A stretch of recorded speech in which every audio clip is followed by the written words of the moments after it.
What? What? What? What? What? What? It's Dr. Gene Bramall. It's Matt Waldman, Sigmund Bloom. It's week 10. And more than 2/3 of the way through the fantasy football regular season. Now we're past the halfway point of the regular season of the NFL. Every game takes on more importance. And we saw a Thursday night game that it wasn't necessarily a stirring game. It was a little bit of a Seattle underachievement game, but really you see the weight of these games now. You see the weight, Seattle, I don't want to say they're mourning their season with the loss of Richard Sherman, but you just see how this war of attrition goes, and we're here to help you survive to the end. Let's jump right into what's going on here. Week 10, Gene, no Jordan Reed this week, and I guess more than this week. And also, Jordan Reed and Jameson Crowder are intertwined here. So let's talk about the condition of Jordan Reed and Jameson Crowder. And I'm looking ahead and thinking about next week with Jordan Reed too.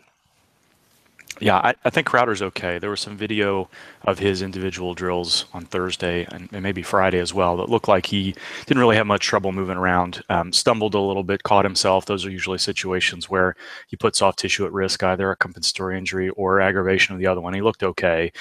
He's listed questionable, but Washington will do that often. I don't think there's too much concern about whether he's going to play or not.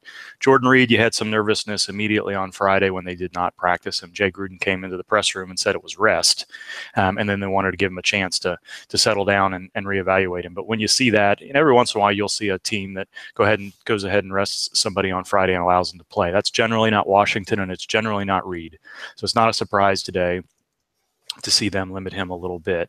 And I didn't look at the schedule carefully enough to know if there's a big game coming up next week where there's New Orleans. They're going to New Orleans. Well, yeah, I mean, and that's not a Thursday night game either. So no. It would suggest that either there was a setback or there's some tightening there where they're hoping that he'll be available for next week, but I think you have to consider him questionable next week at best too. So, Matt, we went into the season looking at Washington's offense. Sure, Pierre Garcon was gone to San Francisco, Deshaun Jackson was gone to Tampa Bay, but Josh Doxson was staying healthy through training camp, kinda, and they had Terrell Pryor, who Cleveland wanted back. That's a whole different. Why does everything that happens in Cleveland get leaked? By the way, they need to clear the deck again. But can the owner fire the owner? Anyway, getting off track here. So Washington, even with all those issues, we saw as a pretty good fantasy offense, a fantasy-friendly offense. Chris Thompson has actually been a surprise, somewhat reliable factor, but even he hasn't been that reliable over the last 2 or 3 weeks. Washington, speaking of survival, keeping their season alive with that win at Seattle last week, coming home to face Minnesota, an arrested Minnesota team coming off a bye, and a Minnesota team that had injuries just as devastating as Richard Sherman, but they're 6-2. Is there anybody, including Kirk Cousins, that you're willing to trust? Last bye week, 4 teams on bye. Is there any one of them? San Francisco, so that takes next week. Last week will be the last week with 4 teams on bye, but this week with 4 teams on bye. Any Washington players that you're willing to trust? Man, that's such a tough question, and it stinks because boy, did we swing and a miss on Washington from every angle. I know I missed big time on Terrell Pryor. He looks like he's going through a Nelson Aguilar, lack of confidence type of drop after what he's been through this preseason moving forward. I think that there really isn't anyone that gets me other than the possibility of Josh Doxson. I'd say that that's the one guy, only because he's going to probably get a matchup with Trey Waynes enough. And Trey Waynes is the one guy on that Minnesota defense who hasn't played with confidence and hasn't played very well. So when you look at the receivers who've performed well against Minnesota, it's deep threats. It's tall or fast deep threats. Martavis Bryant, Deshaun Jackson, Antonio Brown did okay, but he faced up with, Xavier Rhodes most of the time. Then you look, Jordy Nelson, Devontae Adams did okay, just nothing great.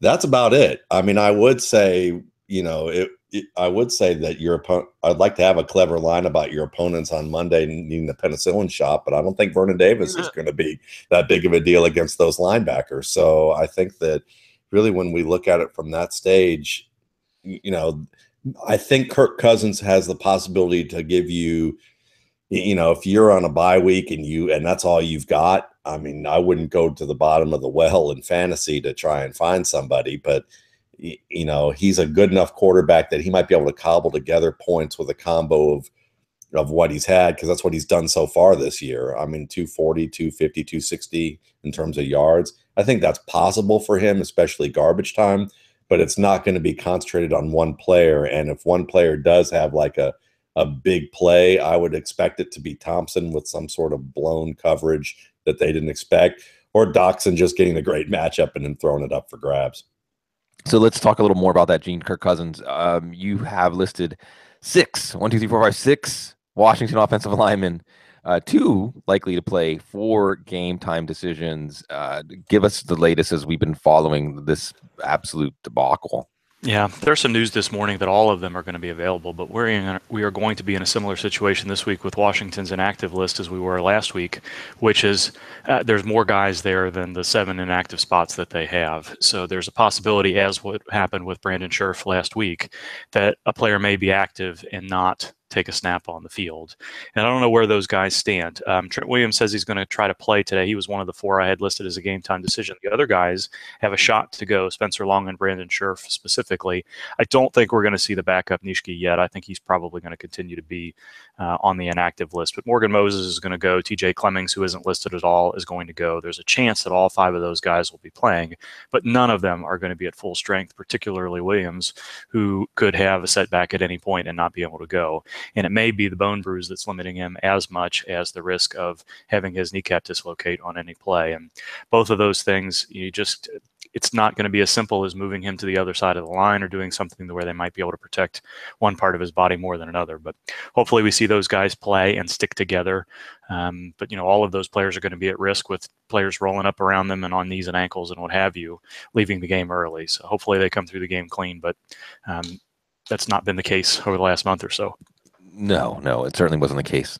Thursday night, and some of those things could be short rest injuries. Some of those things, as you said, guys rolling up, like that happens on Sundays and Mondays and Thursdays. Matt, on the other side of this matchup, Minnesota, and I want to say just as a quick aside, I know, Gene, I won't ask you to update Teddy Bridgewater, but I've loved that in the Teddy Bridgewater updates, we're seeing enthusiasm. Dr. Gene endorses Teddy Bridgewater coming back, and Case Keenum has to know that. Case Keenum has to know that Teddy Bridgewater's there now. And what's interesting, we were talking about, so on by this week, quarterback, you've got Derek Carr, Alex Smith, Carson Wentz. You might be looking for somebody, as you mentioned, Matt. Kirk Cousins would be a fine bye week coverage quarterback. But what about Case Keenum? And I ask because doing projections, this is one of those ways that doing projections every week keeps you honest. Well, we like Adam Thielen. We like Stephon Diggs, who's healthy. Gene, 100%, well, not 100%, but as much as in week 10, he could be healthy, Stephon Diggs is healthy. Yeah, I think he's good. He showed leading into the bye week that he had nearly fully recovered, was able to move without too much difficulty, wasn't on the injury report with any soft tissue concerns at all. So, yeah, he's good to go. So you got, Matt, we like Adam Thielen. We like Stephon Diggs. We like Kyle Rudolph. We like Jerick McKinnon. Why wouldn't we like Case Keenum? Because when he faces teams that are pretty good on defense, he's not very good. So, that's a problem. I mean, Pittsburgh isn't a world beater on defense. He had 167 yards. Now that was his debut. But then Tampa Bay is basically their defense is like the tourist board, in Tampa Bay. They're welcome everybody. So 369 yards and 3 touchdowns. But then when you look at these teams back and forth, and it's like, good defenses, it's pretty clear that he doesn't score touchdowns and he's below 220 yards, if not below 200 yards. I mean, he's had 3 games this year below 200 yards. And so we may like these wide receivers, but the question is why? With Case Keenum at quarterback, which also explains why they brought Teddy Bridgewater onto the active roster without Sam Bradford. It may not be, we think he's ready to go in the sense of up here after having such a long layoff, and as well as getting comfortable with his leg. But it's like at this stage, they're kind of like, let's just give it a shot because, we're winning. But once we get into the thick of our schedule and it's time to get into the playoffs, Would we rather have a quarterback that we drafted, as our first round pick, or at least the equivalent of that? Or we would rather have a journeyman who we had sub for the quarterback that we traded for to sub for the first round quarterback that's been missing? And I would say that, if Teddy Bridgewater shows enough, they're gonna roll with them and see what happens. It's so I'm not confident in Keenum. I'm not confident in the wide receivers. One of them will probably be decent enough, but I don't think that, the Washington matchup, the Washington defense played pretty well. They have a pretty good pass rush, and their secondary is healthy, and they showed that against Seattle this past weekend. So I don't feel very good about anything going on with the Washington passing game. Really quickly, briefly, is Jerick McKinnon a must start at this point? 3 out of 4 weeks he's been outstanding for fantasy, but he's splitting the work basically down the middle. Yeah, I think so. I've definitely been playing him when I can. All right, Gene. Let's turn the page to Dallas. Washington's main rival, Dallas. And Dez Bryant, and we feel pretty confident Dez Bryant is going to play, but how well will he play? Because you sounded pretty confident this was a high ankle sprain, and this feels like Odell Beckham's first week back. One of those situations where he's going to play, but maybe you hesitate to put him in your lineup. Yeah, the nice thing, if there's a nice thing about this, is the Cowboys have been optimistic since Monday morning, and there was a little bit of a bobble on Wednesday when he didn't practice because the hint on Monday was that, well, maybe it's not as bad as we feared, and that there wasn't going to be any limitation during the week, or just more than just veteran rest type of limitation. And then when he didn't go on Wednesday and Thursday, there was some concern. So I don't know that we can be anywhere near fully confident that he is ready to play and play without any limitation this week. But Bryant said on Thursday, look, I'm going to play. I want to continue to play. And we've seen players like him find ways to be effective. The difficulty here is it's not any sort of other ankle injury. It was definitely a mechanism of a high ankle sprain. And then he's got the little bit of a couple of knee tweaks going on as well. Jason Garrett said that the reason he's listed this week on the injury report is due to something that happened last week. And he was already listed on the injury report as a knee condition the previous week. So there's a number of things going on there. Those two things shouldn't be limiting to him, whatever's going on with his knee, but the ankle could be. So I don't think that this is the same thing as Odell Beckham trying to come back that first week, because we knew at that point he had already been limited for 3 to 4 weeks in practice. So Bryant was able to come back and do something. Stephen Jones told reporters after practice on Friday that they were all pretty optimistic about his ability to play. Bryant is going to try to play. That's a long way of saying he's going to go, but we really don't know how he's going to be able to finish the game. So it's very possible that somebody gets him in a way and he tweaks that foot and then it has a little bit of difficulty. But I think we can, and there was no concern from Rappaport or Schefter overnight either that says he's going to play, but he might be limited or they're going to have to look at him in warm-ups. He's expected to go. So I think it's reasonable to expect that he's going to be able to see his usual snap count and his usual number of targets. Whether or not he can avoid aggravation is impossible to predict. Matt, I know you have some Dez Bryant decisions this week. I know you do. How are you approaching them? I had to go through that just before the show because we're in a league where we're all in a league together where I have Bryant, and it's a 2-quarterback league. And do I start Brett Hundley? Do I start Blake Bortles? Do I start Tariq Cohen? These are all guys that I'm kind of looking at along with Dez Bryant in that type of a situation. And then there's also, versus other wide receivers, you can consider that with other guys too. And I had Bryant versus a guy like Allen Hurns. And to me, it kind of came down to this, when I look at with those particular situations, I looked at like Bortles and thought, well, he might have a big day because the running game really clicks, but the Los Angeles Chargers are really good against wide receivers. And Bortles has had some really good games against some defenses that were top 10 worthy, but they're facing the 31st ranked run defense. So I don't expect Bortles to have a huge day, which kind of rules out Allen Hurns is facing, probably likely some pretty good cover corners, even though they like to run a lot of routes over the middle of the field where the Chargers are weak. I look at Brian and think as long as he's healthy enough to go, and he seems, and as Gene mentioned earlier, if it's different than from what I read this morning again,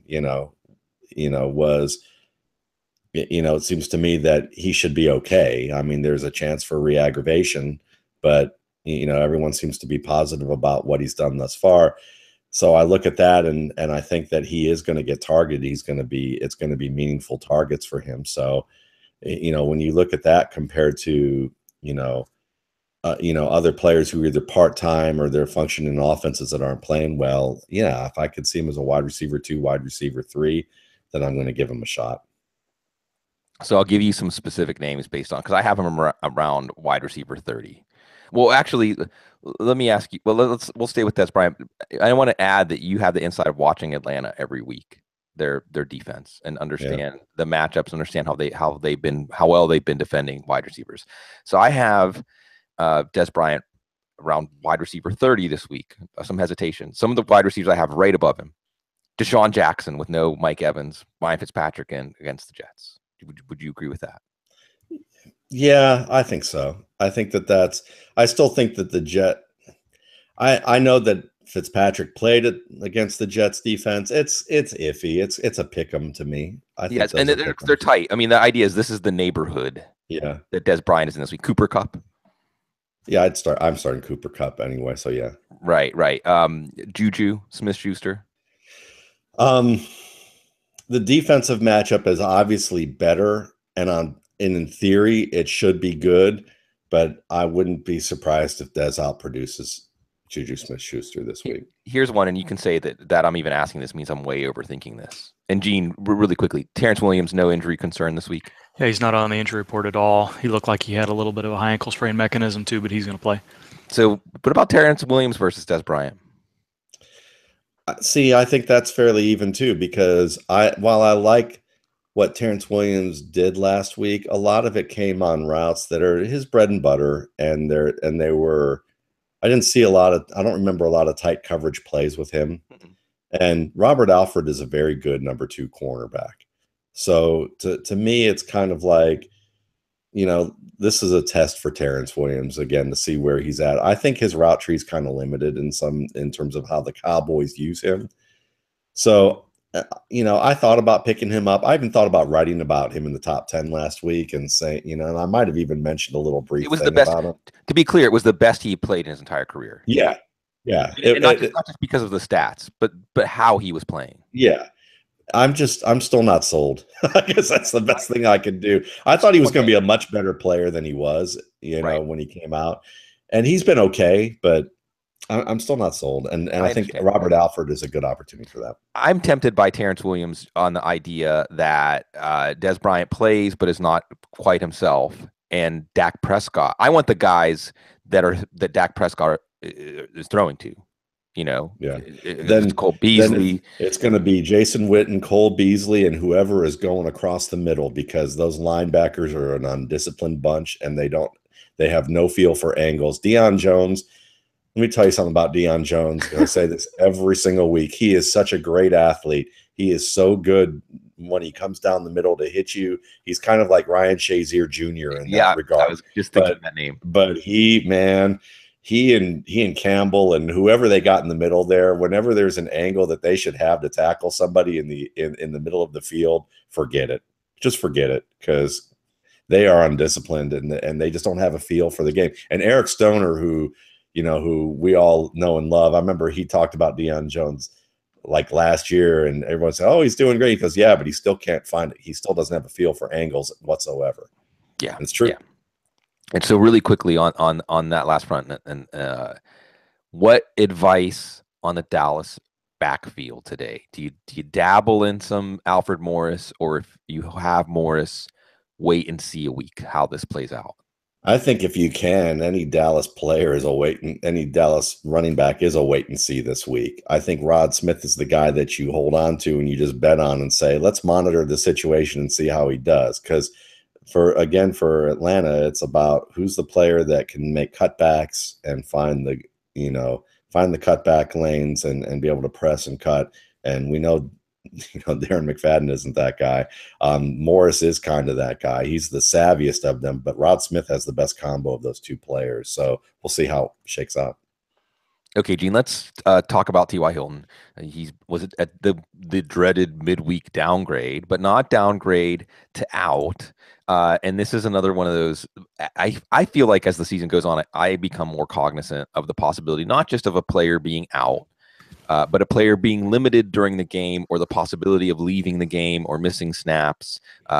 Because as we get to this point of the season, Gene, would you say it becomes more frequent or more likely that once we're past the buys, especially that a team will play somebody when they know they can't give them the typical contribution? Is T.Y. Hilton one of those players today? Yeah, I think that's the most difficult thing to project with injuries. I think, video analysis with HD video and the beat writers and the national media writers understanding what questions to ask have gotten us a lot better information than what we had 2, 3, 5, 6 years ago. But what is still difficult is knowing whether or not a coach trusts a player to compete in the game plan, and knowing whether or not a player is close enough to full form to be able to be able to approximate what he'd be able to do or not.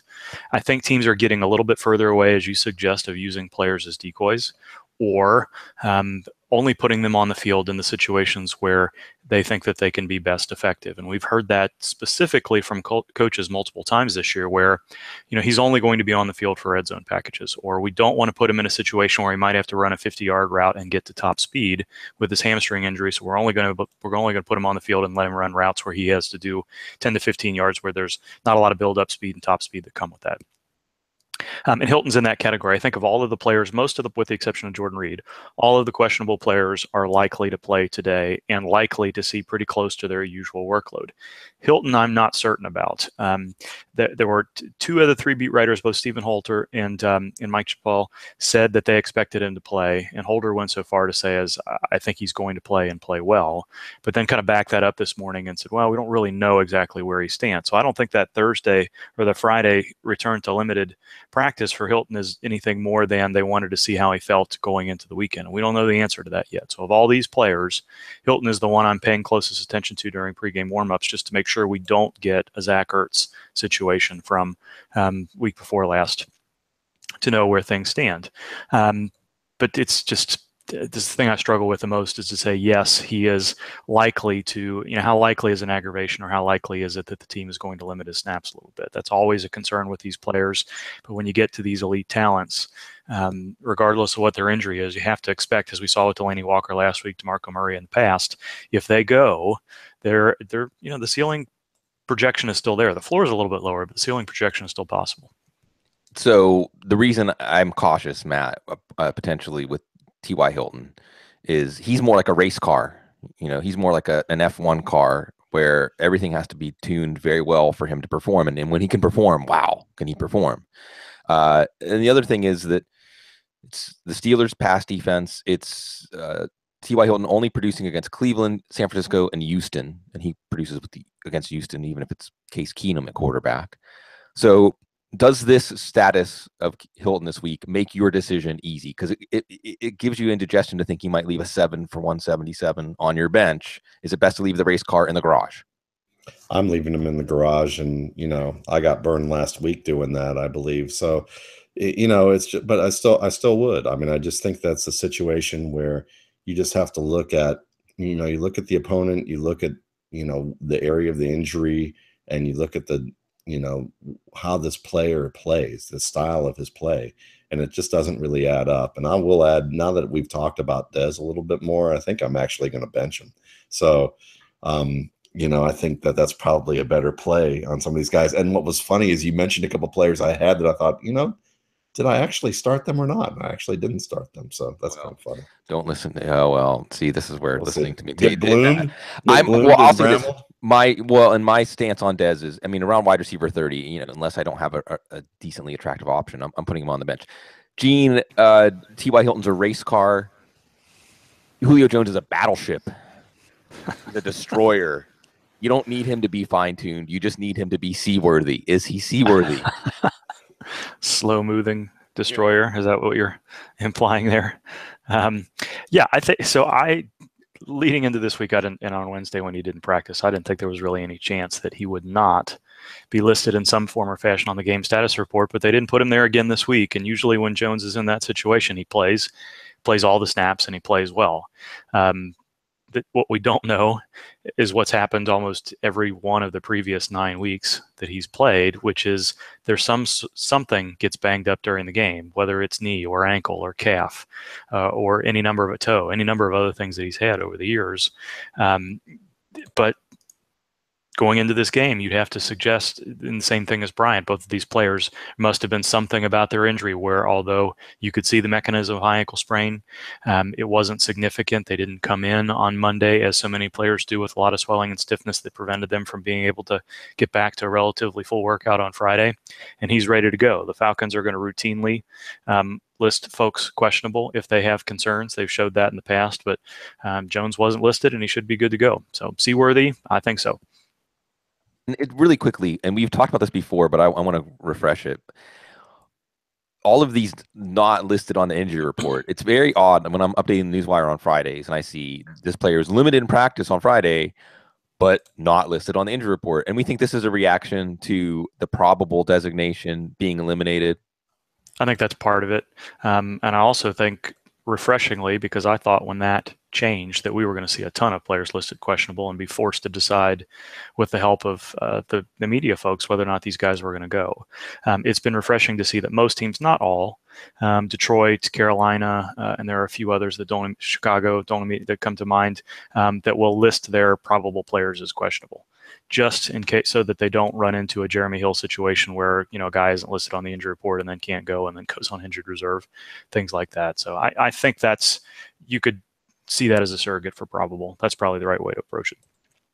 Well, it clears things up for us because when they're not, we haven't had one of those yet where someone was not listed on the injury report and then surprise inactive. You mentioned Jeremy Hill. So Matt, I'll turn the page, not to Jeremy Hill, but to Joe Mixon. We all want to find that second half stud running back. It happens every year. There's at least one running back who really comes on in the second half. Could all the struggles of Cincinnati's offensive line and the way that they weren't committing to Mixon be a blessing in disguise if you've been holding on to him? Maybe if you're looking for a trade deadline, you need help at running back in your redraft league. You can't break the bank for somebody like Kareem Hunt, who's on bye this week, but maybe you can get Joe Mixon at a discount. Is that going to work out? Is that going to work out starting today against Tennessee? It may work out today. It may work out next week. It may work out the week after that, but I'd hate to have him in the playoffs against Chicago and Minnesota, and I wouldn't even feel very good about him against Detroit. Or against Pittsburgh. Come on. Yeah, whatever, Pittsburgh. By the way, we get to do a Thursday night game with the Steelers next week. I get to host. Oh, that's going to be fantastic. So I'll get all my little memes ready. But I would say this. I mean, he hasn't done much.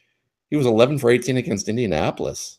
Yeah. 13 for 31 against the Jaguars. And I know the Jaguars are a really good pass defense, but again, rush defense, still some holes there.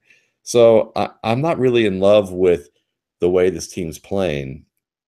I love Mixon's talent, but I just don't love the situation right now. So I would not be hopeful for him as that guy that you would invest in. I'd rather invest cheaper in guys like Rod Smith or Peyton Barber or somebody, or Malcolm Brown, or somebody who might come in later as a stash where you didn't have to put so much skin in the game to get the player. Gene, who were you rooting for last week in the fight? Jalen Ramsey or AJ Green? ¿Quién es más macho? Señor Lamas? No one else is going to get that, probably. That's tough. I like AJ Green, but I'm kind of partial to defensive players. So it's a sign that AJ Green did that is a sign that Jalen Ramsey was doing a really good job, right? Yes, no question. So to go back to this, we're talking Cincinnati because I want to ask you. Last week you were and ended up being very wise, as you usually are, to exercise caution with Corey Davis. Are we feeling more inclined to play him? Have we seen any signs? Because he did come back in week 1 after a layoff from a hamstring and was fine, and then the next week aggravates it, and then we don't see him again until week 9. Should we be worried about that this week, or should we play him the way we normally would, which, well, there really isn't anything normally yet because we've barely seen him? Yeah, I think that we're far enough outside the return to play concern now. He had 2 weeks of practice through the bye week really fully practiced leading into last week's game. They wanted to put him in a game situation to see how he'd respond. He played 42 snaps, had a number of targets, looked like he was moving fine without any difficulty. And the hinting all along was that if he showed us that, we'd put him back in the starting role and hope to see down the stretch what they saw from him in week 1. And he's not on the injury report at all this week. No signs of a setback, no concern from the team at all. So I would expect, hopefully, to see the Corey Davis that we saw in week 1 for the rest of the year. So let's go back to these Des Bryant type decisions, Matt. Des Bryant or Corey Davis? Yeah, I mean, what a great question. I guess looking at it from here, I'd still say Des Bryant on that one. I think that you got to lean that way. Corey Davis certainly has looked, he flashed pretty well against the Ravens last week, and I would expect a breakout anytime soon. But the volume has to be there for me to feel good about that. Did you see the catch? Did you see the back shoulder catch? Yeah, it was beautiful. It was a great back shoulder catch. But then there's also the slant route where he didn't get his arms extended, and he made a passive catch, and he got it knocked away against Humphreys. And you're like, okay, well, there's the rookie fits and starts. It's kind of up and down with him. And I just got to ask you guys, I mean, is there another piece of evidence in the book that punishments seem to be just kind of like at the whim of our commissioner's office? Why is AJ Green not suspended? I mean, I love AJ Green, but why is he not suspended? I want to hear Gene's opinion on this, because Gene's going to have a much. Well, I'm going to say what I want to say, but I really do want to hear what you have to say too, Gene. I look at this like high school, right?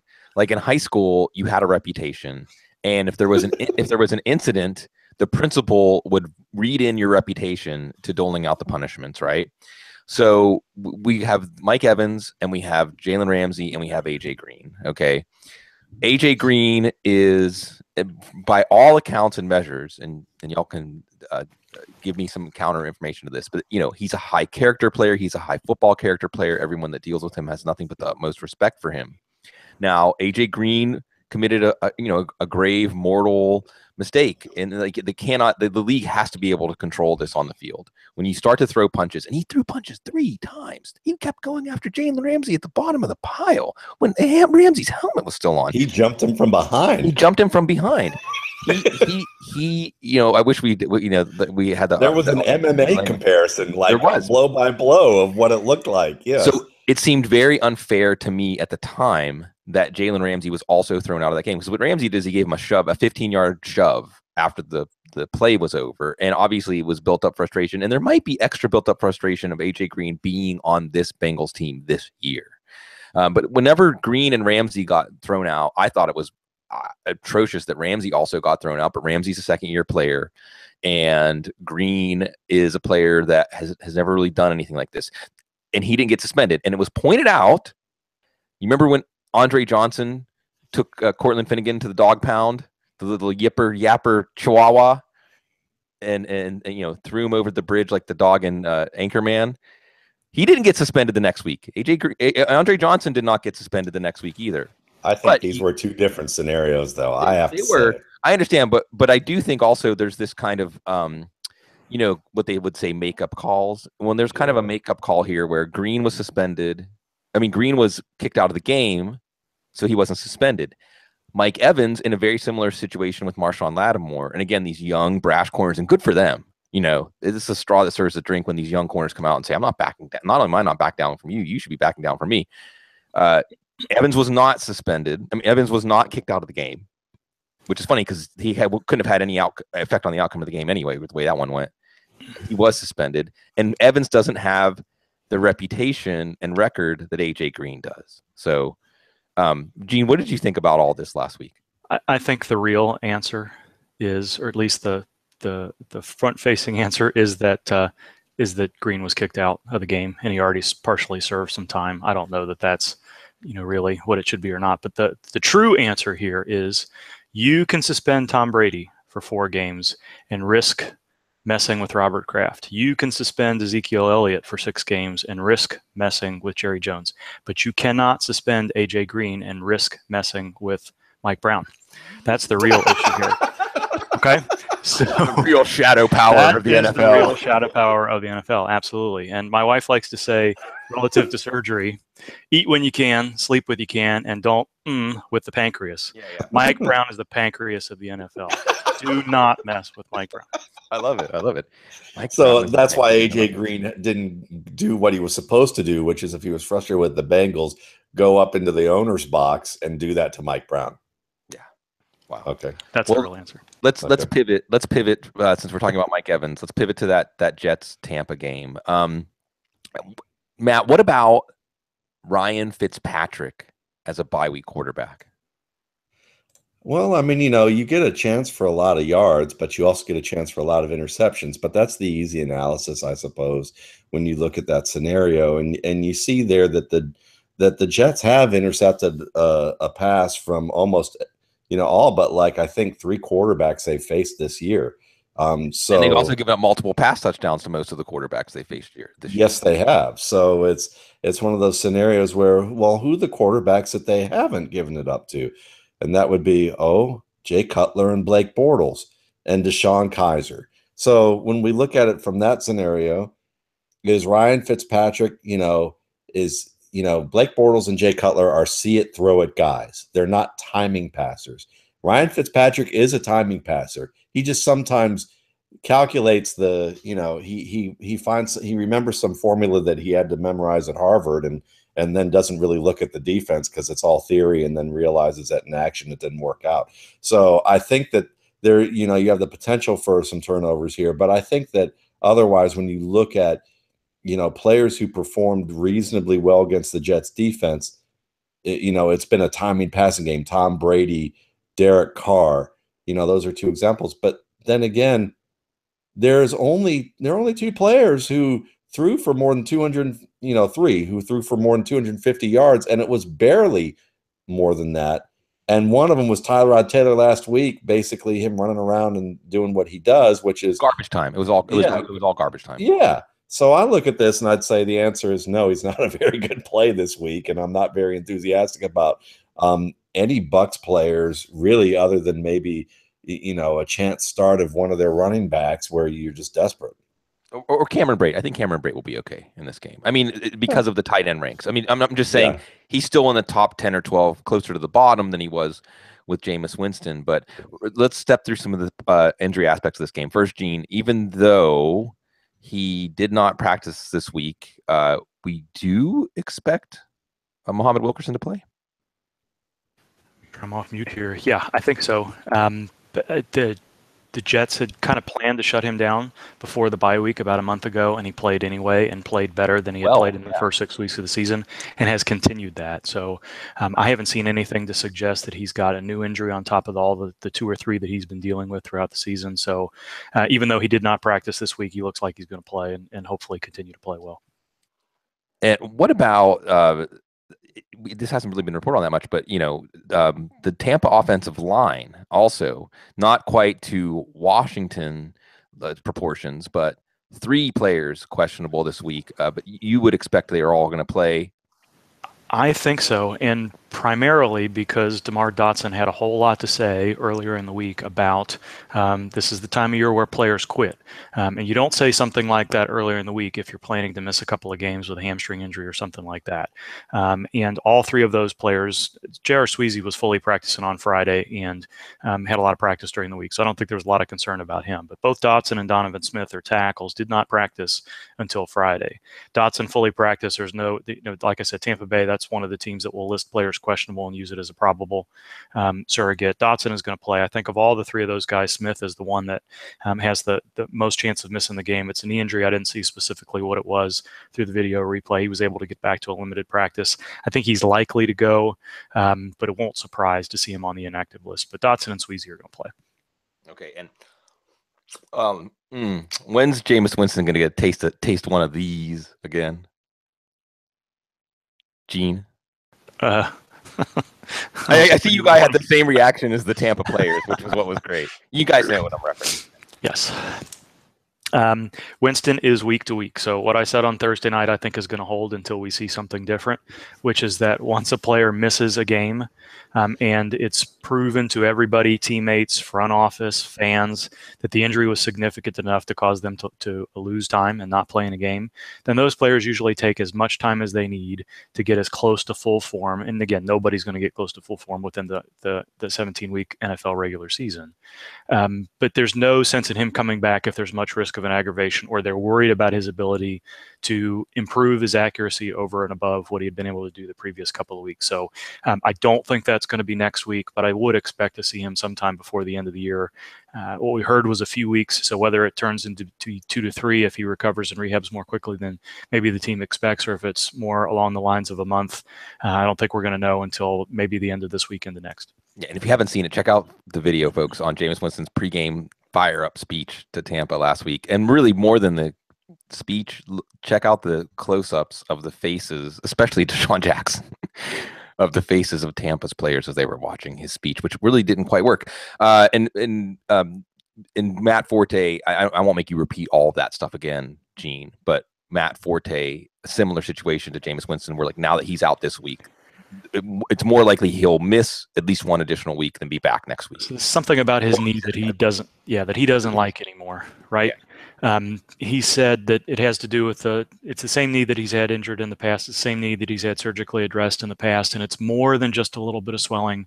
There are some range of motion, other issues. So yeah, I think there's a chance we get him back next week if things go better, but it could be a multi-week absence. Yeah, I'm sorry. I mean, next week actually is the Jets bye, but the point is, and this is. Before there was the Powell movement, there was Matt Waldman telling everybody, this Louisville running back is good, everybody. And it took a while, but we all got to see that he's good. How important is it to play him this week? You know, do you even go as far as benching somebody like, Mark Ingram or Christian McCaffrey or Jordan Howard playing Green Bay? Is Powell a must play after what we've seen him do when he starts for the Jets? I mean, considering what Gene just said, I'd say that he's up there. Yeah. I mean, because you have to understand that, Elijah McGuire will probably get some carries too, get some touches, and that may take away from some of Powell's upside. But then again, you're looking at all the players that you mentioned there. There also have some guys who can do the same thing, and they might even be better than Elijah. I would say they're all better than Elijah McGuire in that respect. So yeah, I would look at this and say Powell is pretty close to as much as a must start as you can get, and I would feel pretty good about playing him against that Tampa Bay defense. As a quick aside from this game, a big picture issue from this game, Matt. Gene mentioned that Q word, and I'm mentioning that speech, and the team is 2-6, and I would say that Dirk Cutter has to be in the top 2 or 3 coaches most likely to get fired at this point if we were posting odds. Does that factor in to your fantasy decisions now at this point in the year? Do you try to project how is Tampa going to respond when knowing that their season is swirling down the drain? I mean, I'd say that's worthwhile to consider when you're looking at whether you're going to add or drop a player, or whether you're going to keep a play or you're going to trade a player and you're asked to consider somebody to add into a package deal.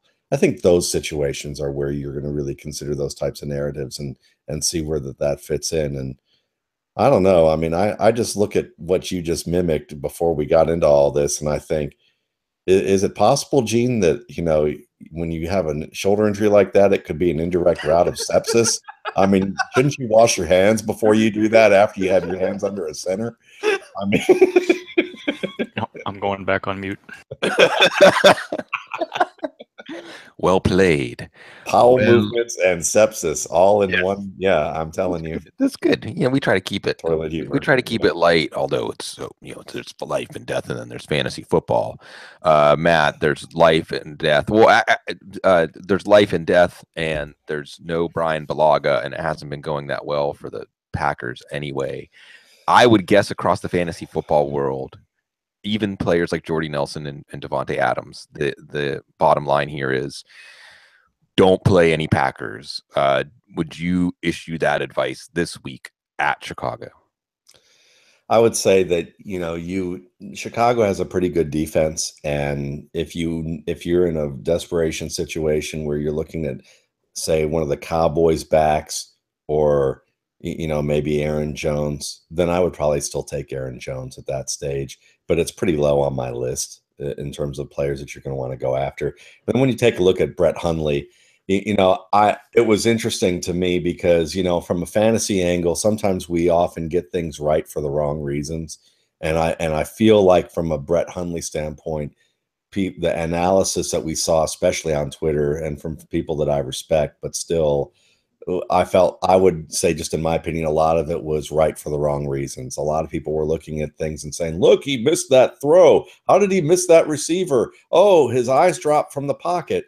And when I looked at each of those instances, really the root cause is that Brett Hundley, there's two things that are going on with Brett Hundley. One is that he dropped his eyes at UCLA, but that was like the surface level analysis and not the root level. The root level with Brett Hundley is that his feet don't move in a controlled motion when he hitches as much as they should. And when you don't have that under control, you can take too big of a step towards the line of scrimmage, and that forces you to drop your eyes when you're inches away from a defensive back who's pushing you, or defensive tackle who's pushing your lineman into the backfield, when you could have taken even just one short step like Tom Brady does, or other, even Jared Goff does it extremely well, and be able to keep that, buys you time to go to your next read. And then some of the reads that they were criticizing, I'm like, you're not looking at the coverage enough to see that, the progression of what his reads were and what the coverage were, that those guys weren't going to come open, weren't going to be open, weren't wise throws. And that leads to Mike McCarthy. Mike McCarthy, you can look at this and you can tell what happened, because if you watch the Minnesota game, the same Minnesota defense that we're saying, that you don't want any part of this Minnesota defense other than a prayer to Trey Waynes, against Trey Waynes. This is the same one that he's throwing intermediate, back shoulder fades with, pinpoint accuracy. The interceptions he had were in the middle of the field. They weren't the deep perimeter routes. They weren't the intermediate timing routes. Mike McCarthy's basically said, don't turn it over. We're gonna I don't trust you. Run game. I don't trust you. Heavy-handed coaching, coaching, and it's turned it into him overthinking. Yeah. And now it's like, okay, I make two reads and then I try and run, rather than, and that's very common coaching from high school, college, and pro, is I know the play says this, and this, but do this and then just do that. And what that does, what you're actually sending is the mixed message, which is follow the play as designed, but really don't do it ultra conservative. And this is the number one thing I've heard, I would say, Dub Maddox who was a big time, offensive coach that I've talked about a lot in a high school circuit, but has a big following by pros and college players and alike, and coaches alike, often says that this is endemic to coaching all around in football at every level, which is the over caution, and it teaches them not to read. And I think that's what's hurting Brett Hundley. And yeah, you don't start any of those guys. Yeah, I don't understand it. Even if you don't trust Brett Hundley to run the offense and protect the ball, see what you have, because the season's going to the same place anyway. Now we can see if you're going to play this conservative. And Jordy Nelson and Devontae Adams, Randall Cobb's, not the player he was a few years ago, but these are your best players on offense. Let their talent win plays for you. They're not giving them opportunities. And here's the other thing, as great as Aaron Rodgers is, and he is great. He is he's the best quarterback in the league, if you ask me. And sure, yeah, you can argue the other two, but he, just as great as he is, we don't see them trotting out Jeff Janis every week because on tight, back shoulder throws and tight window throws. There's a reason why they're not doing that, because those receivers are good and are a huge part of the equation why Aaron Rodgers puts up great stats. Because if they had nobodies out there, yeah, you'd be talking about how he'd keep them to close and tight games and how good Rodgers is and how underrated he is for the players he has around him. But he would not be performing as well as he did without those guys. And Devontae Adams and Jordy Nelson are two of the better, perimeter receivers in the league. And you're not going to throw to the perimeter? You're not going to give them those one-on-one shots? It's just ridiculous. Yeah, I think it was horrible horrible coaching last week. McCarthy. And this is where there's assumption of rational coaching, but then there's assumption of what we know about coaches and what we've seen in the past and applying that. And we probably should have seen coming that Mike McCarthy would coach to not lose and therefore lose. Gene, you're not allowed to mute this one. Give us the Dr. Gene Bramwell take on everything that went down with the controversy around Packers medical staff this week. You've always advised us they're one of the most conservative in the league, and a bunch of people made you look very accurate this week. I think I'm going to come down on the side of Green Bay here. It's just a weird deal. I like the Bennett brothers. They are entertaining. What Martellus Bennett accused the Green Bay medical staff of this week was pretty harsh. And then within 72 hours for him to say, not going to have surgery, I'm going to go sign with somebody else and then probably play this week. By the injury that he has, the rotator cuff, yes, it's something that he could play through. But this isn't as simple as I don't mean, you don't know all the details of what's going on, but you pretty much be certain, especially with the nearly unanimous support that the Packers medical staff got from their players, longtime players, star players who said, I wanted to go back and play, and the staff wanted to make certain that I was healthy enough to do so.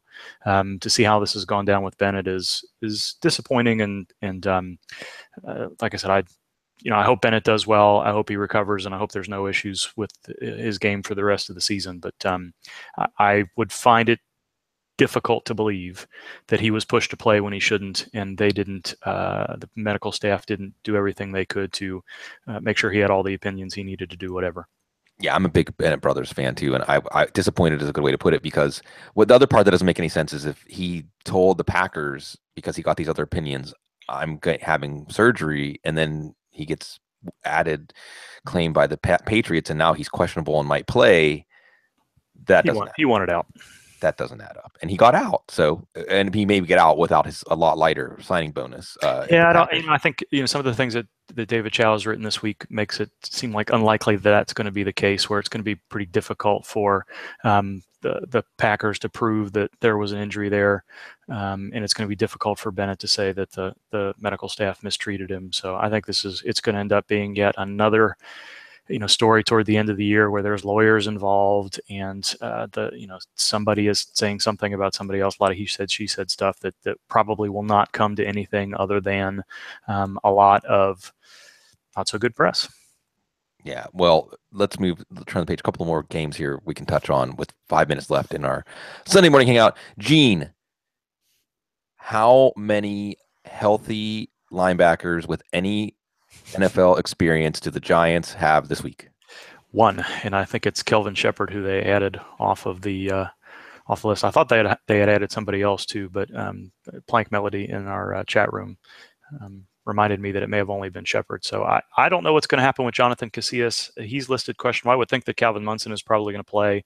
There are 3 players there. They may be using more defensive backs than they would ordinarily. Devad Kennard and Keenan Robinson are out along with B.J. Goodson, and none of those players look like they're on the verge of coming back, unfortunately. And Casillas has missed, I think, close to a month with whatever neck condition that he's struggling with. So he was at least back to practice this week. There's a chance that he'll be able to go, but they're getting Olivier Vernon back.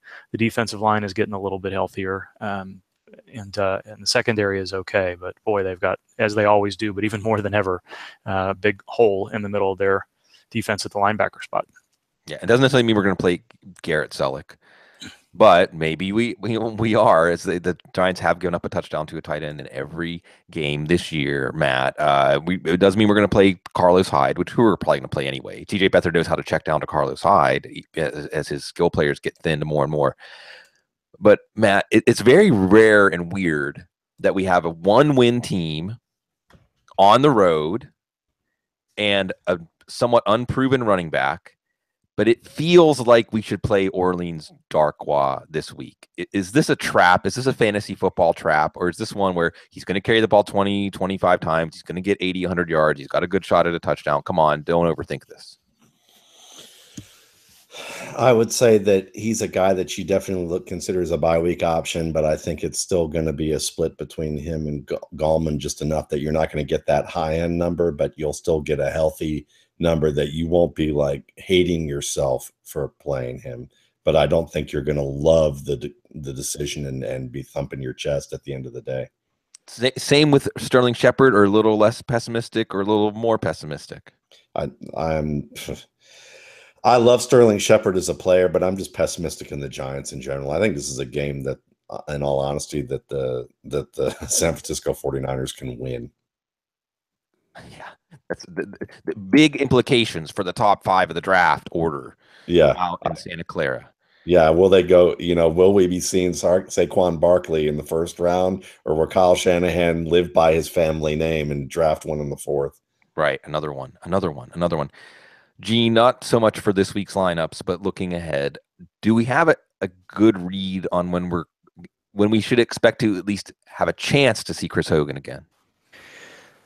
On a swing, still swing. Maybe he's in a swing too. I don't know, but sling for sure. Swing possibly.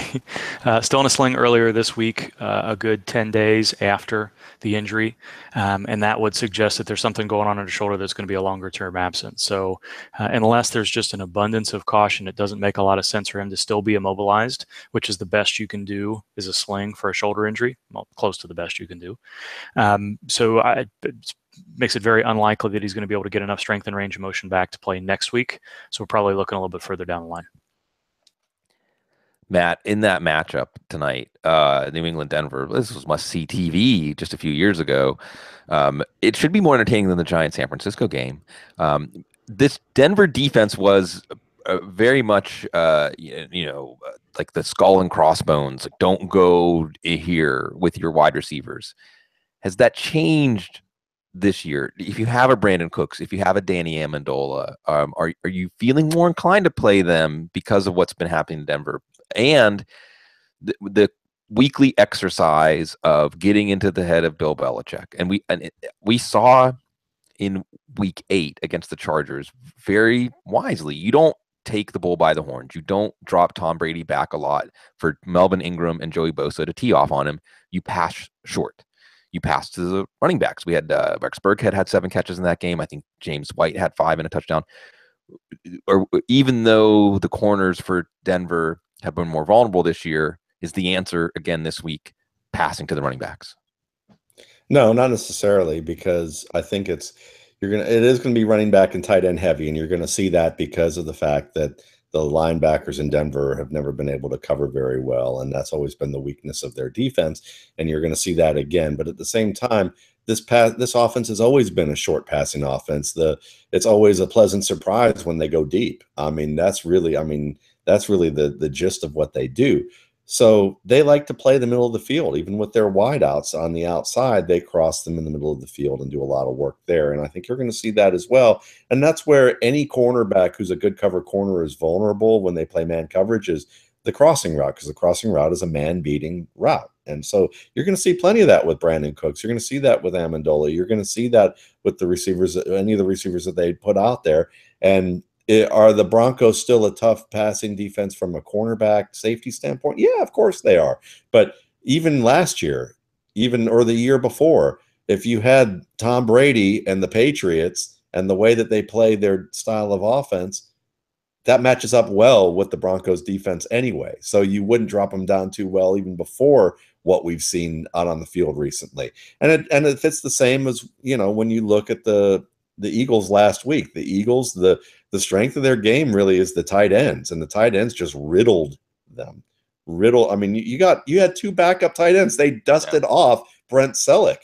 They pulled him out of the old age home. They snuck him out from the orderly and said, "Okay, come on, let's play a little football. We won't tell anybody, and we'll get you back in time for bingo." And he played well. So it's I look at this, and it's a very good matchup, and you should start any Patriot that you feel pretty comfortable with, who that you wouldn't downgrade them at all from where you had them before.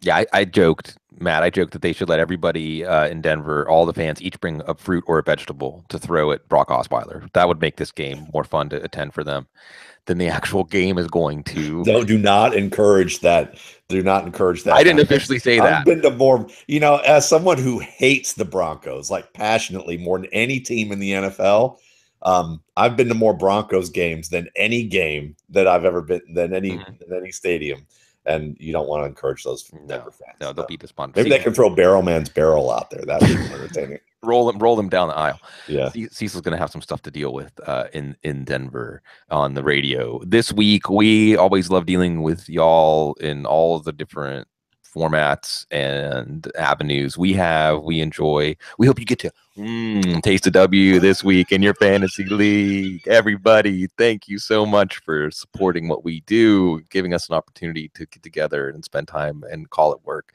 and hopefully benefit you, or at least help keep you company and pass the time on a wonderful football Sunday. Everybody, good luck, and always stay classy.